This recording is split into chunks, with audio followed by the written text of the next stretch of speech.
Hello, fellow students. I wanted to post this and use Camtasia, which I couldn't understand the Kultura a little bit, so I like this format. Please forgive me if this is a little different, but I'll just post this to YouTube.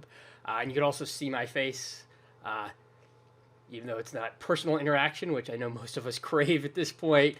At least you get a little bit more interaction with me going forward. So as all you know, I did Om Shinrikyo. A little bit of a different group than maybe some of the other ones were, but it had a WMD flavor, which is what my focus is in this program, and that's why I chose it.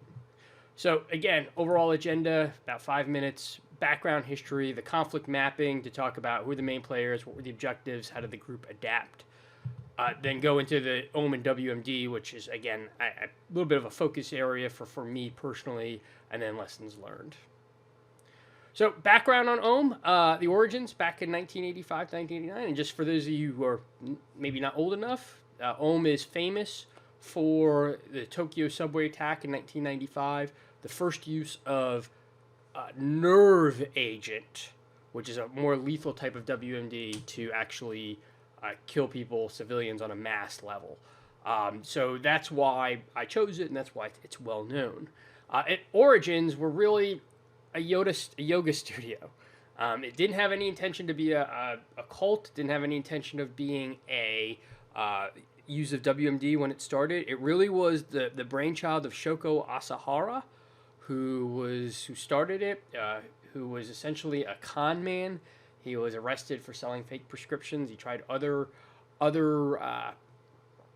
money making avenues, and he found his success in this yoga / spiritual in Japan in the 80s, and it expanded quite considerably. And the one thing to look at when we're talking about conflict mapping is, OM had fertile soil in Japan because it was seen as an outlet for people that were in a very structured Japanese society. So if you're structured, particularly in the 80s, and you go through rigors in school and high pressures in school and from your family, OM was appealing because it kind of was outside that authority. So that's why you chose it, and that's why it was popular. And it certainly bedeviled what the group hold. And then it really turned in 1989 towards a level of violence.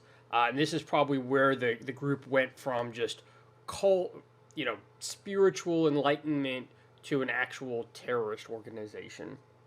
And it started with people who wanted to leave it. It started kind of like as a fraternity, and then the fraternity hazing rituals got a little bit too much. People wanted to leave, and then those people were killed.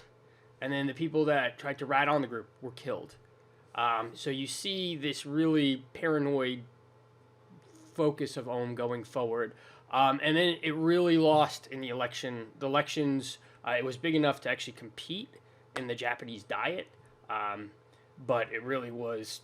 There were some goals for it, but eventually it really got no seats and no level of goals. And this really pushed their leader, Shoko Asahara, who turned, whether you want to say he's insane or whether it turned into him a violent, radical person, the election losses sent them on their way to this apocalyptical cult status. And then ironically, they rebranded after it. Om Shinrikyo is still around. It's under Adelph. It's the group. In fact, if you go to DuPont Circle now, they have an office there. And that's really what they've tried to do to rebrand. They got rid of their old leadership, and they still have, these spiritual yoga activities going forward. So that's OM in a background. Their conflict mapping. The one I want to actually talk about is OM a terrorist group, because we talked about that in some of our conflict mapping classes and in others. You can argue that it wasn't a terrorist group. It was a cult. No different than the Waco cult, the Branch Davidians, or the cult in Suriname, in the James Jones cult that resulted in 800 people dying back in the late 70s. Arguably, it was not a terrorist group. It was a cult that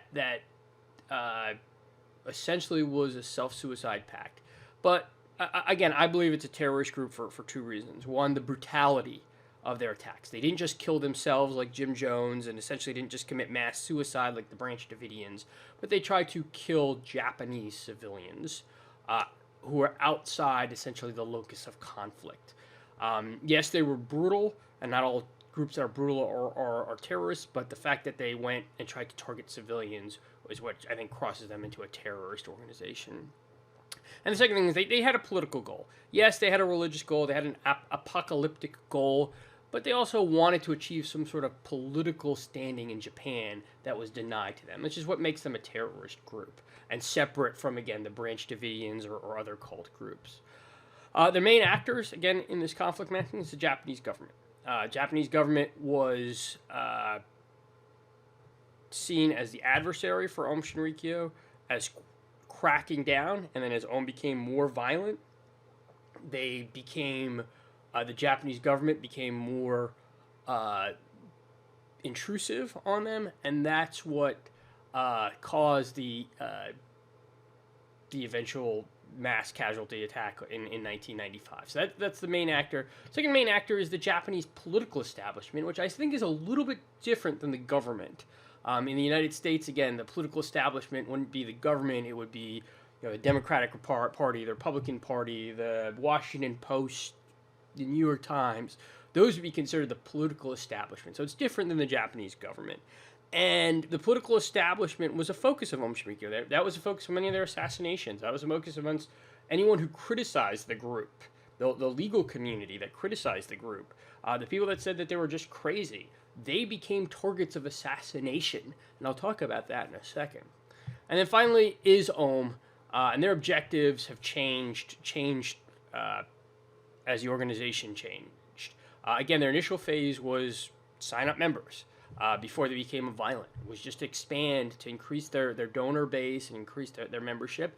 And they were appealing. They not only had members in Japan, but they had members in the United States and Australia and the Soviet Union, or Russia at the time. So that was their objective, was to expand. When they turned towards radicalism, their objectives changed, and it was probably twofold.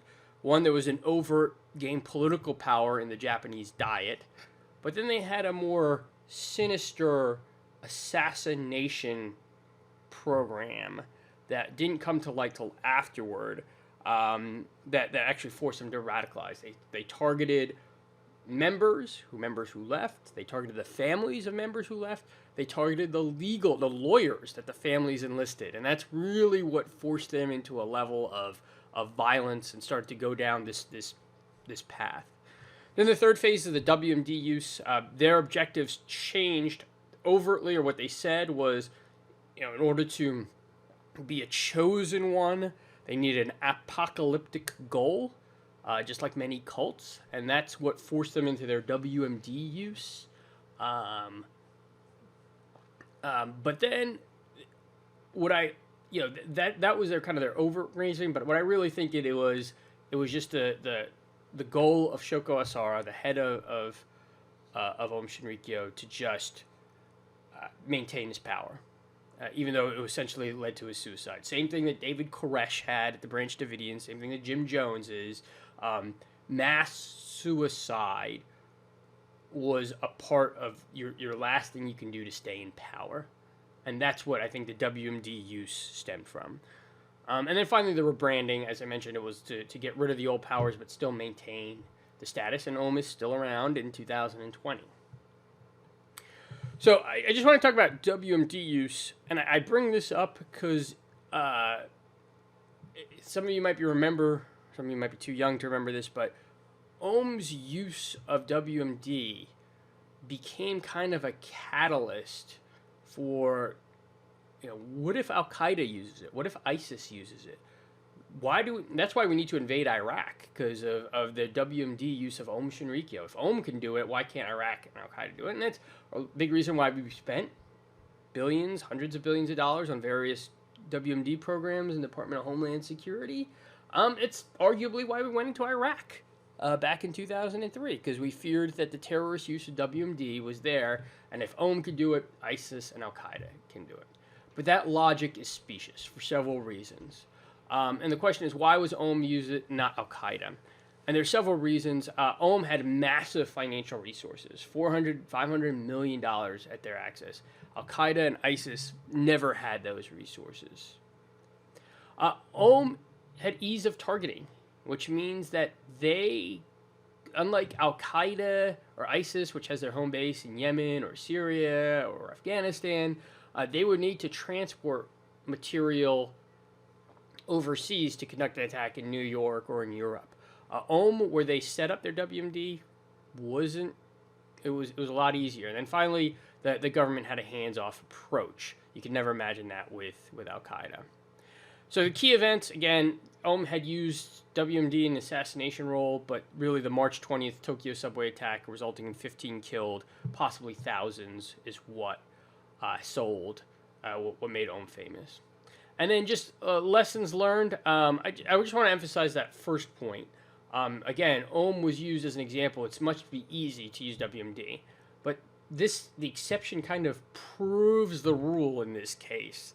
Had all these factors, millions of dollars, easy to target. The Japanese were hands off, and they still couldn't employ WMD on a scale, on a mass scale. Again, 15 killed might be tragic, but it certainly isn't thousands killed.